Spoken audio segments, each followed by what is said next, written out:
انشاء پردازی میں روزنامچہ کے حوالہ سے بات کریں گے۔ روزنامچہ کو فارسی میں توزک یا تزک کہا جاتا ہے۔ جیسے آپ کو تاریخ میں تزک بابری، تزک اکبری ملتی ہے، یہ در حقیقت انگریزی میں ڈائری لکھنا ہے، اس کو روزنامچہ بھی کہتے ہیں۔ ہر شخص جو صاحب شعور ہے عموماً رات کو سونے سے پہلے اپنے دن کا جائزہ لے کر اسے قلم بند کر لیتا ہے، اس کو ڈائری لکھنا بھی کہتے ہیں اور یہ روزنامچہ بھی کہہ سکتے ہیں۔ اس میں شب و روز کے واقعات، تجربات اور معمولات زندگی کی تحریری شکل یہ روزنامچہ کہلاتی ہے۔ ہم اسے ڈائری لکھنا بھی کہتے ہیں۔ اس میں ذاتی تاثرات کے ساتھ ساتھ سیاسی اور ادبی اور معاشی و معاشرتی سرگرمیوں کا بھی تذکرہ کیا جاتا ہے۔ روزنامے کو دلچسپ بنانے کے لیے اس دن کے واقعات کو اس میں بیان کیا جاتا ہے۔ روزنامچہ دراصل ایک ایسا البم ہوتا ہے جس میں لکھنے والے کی ذات و صفات اور اس کی معاشرتی حالات کی تاریخ وار تصویر کشی ہوتی ہے۔ یہی وجہ ہے کہ نامور جو لوگ گزرے ہیں ان کی ڈائریوں سے جو ان کے بارے میں معلومات حاصل ہوئیں وہ شاید تاریخ دان، تاریخ نویس، سوانح نویس بھی نہیں لکھ سکے۔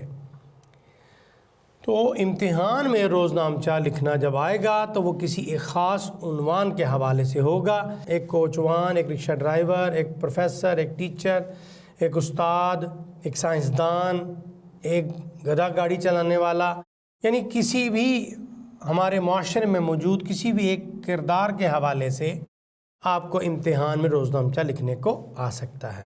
اس میں جو آپ نے چیز ذہن میں رکھنی ہے وہ یہ ہے کہ جو بھی روزنامچہ آپ کو آئے گا وہ آپ نے خود لکھنا ہے، یعنی صیغہ واحد متکلم کا استعمال ہوگا اور ماضی میں لکھا جائے گا۔ میں صبح اٹھا، اس طرح سے اس کو ابتدا کی جائے گی۔